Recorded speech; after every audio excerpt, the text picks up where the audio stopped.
আমি যতবার বিপদে পড়েছি, আমল করেছি, আল্লাহ এর ফলাফল আমাকে হাতে হাতে দিয়েছেন।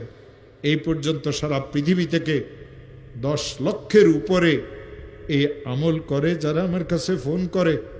আফ্রিকা থেকে, আমেরিকা থেকে, লন্ডন থেকে 9 লক্ষের উপরে তো মানুষেরা এই আমলের শেয়ার করেছে। হযরত মুজাদ্দিদ রহমতুল্লাহ আলাইহি তার কিতাবে লিখেছেন, কোনো মুসলমান যদি বিপদে পড়ে, কোনো মুসলমানের মেয়েটার যদি বিবাহ না হয়, কোনো মুসলমান যদি অনেক ঋণগ্রস্ত হয়, কোনো মুসলমান যদি দুশ্মনের দ্বারা আক্রান্ত হয়, কোনো মুসলমান যদি মিথ্যা মামলা মোকদ্দমাতে ফাঁসিয়ে থাকে, কোনো মুসলমানের মেয়েটার যদি তালাক হয়ে যায়, কোনো মুসলমান যদি কঠিন কোনো অসুস্থতাতে পড়ে, কোনো মুসলমান যদি এমন কোনো বিপদে পড়ে যে বিপদ থেকে উদ্ধারের কোনো রাস্তা নেই, ওই মুসলমান যদি আমলটা করে, 499 প্রথমে 100 বার দরুদ শরীফ পড়বে। যেই দরুদ শরীফ সে পড়তে জানে, ইশারের নামাজের শেষে ঘুমের আগে পড়বে আল্লাহুম্মা সাল্লি আলা সাইয়্যিদিনা মুহাম্মদ 100 বার। 499 বার পড়বে লা হাওলা ওয়ালা কুওয়াতা ইল্লা বিল্লাহ।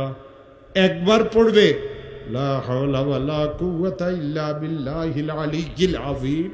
100 বার দরুদ শরীফ পড়বে, হাত পাতিয়ে বলবে, মাওলা আমি অনেক গরিব মানুষ, মেয়েটার তালাক হয়ে গেছে, মেয়েদের বিবাহ শাদীও হয় না, ঋণগ্রস্ত হয়ে গেছি, ব্যবসাটা অচল হয়ে গেছে, মিথ্যা মামলা মোকদ্দমাতে ফাঁসিয়ে গেছে।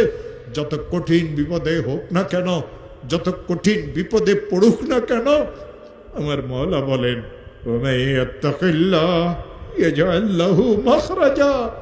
আমি তার জন্য উদ্ধারের রাস্তা করে দেব। ও আমার প্রিয় ভাইরা, এই আয়াত আল্লাহ সূরা তালাকে নাজিল করেছেন।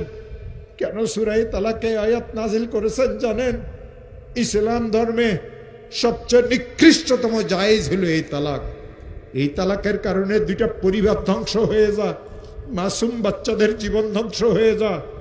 এই তালাকের কারণে মানুষদের অবস্থার এমন সৃষ্টি হয় যে সে বর্ণনাও করতে পারে না। বড় বোনের তালাক হয়ে গেল, ছোট বোনগুলি বিবাহ আটকিয়ে গেল। নিশ্চয় মেয়েরা খারাপ, নাইলে কেন তালাক হইল? জামাইকে দেখতে তো অনেক ভালো লাগে। আমার প্রিয় ভাইয়েরা, এই মেয়েটা শ্বশুর বাড়িতে শান্তিতে ছিল না, বাপের বাড়িতে যতদিন ছিল ঘরের কাজ কামে মেয়েকে করা লাগতো। শ্বশুর বাড়িতে যাওয়ার পরে এই মেয়ের এত কষ্ট হয়, কাউকে খুলিয়ে বলতে পারে না। বাপ গরিব মানুষ, বাপের কাছেও বলতে পারে না, নীরবে সহ্য করে। যৌতুক নামের এক অভিশাপ মুসলমানদের ঘরে ঘরে ঢুকেছে। ইসলাম ধর্মে যৌতুক হারাম, ইসলাম ধর্মে যৌতুক হারাম। ব্যয় বাড়ির চেয়ার কুর্সি, ব্যয় বাড়ির ডাইনিং টেবিল, ব্যয় বাড়ির থেকে খাট নিয়েন না মুসলমানেরা। শুকুরের গোস্ত, শুকুরের গোস্ত, শুকুরের গোস্ত।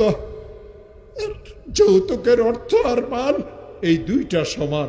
ওই মুসলমান যৌতুক দিতে পারে, ওই মুসলমান যৌতুক নিতে পারে যে মুসলমান দাবি করার পরেও শুকুরের গোস্তকে চাবাই চাবাই খাইতে পারে।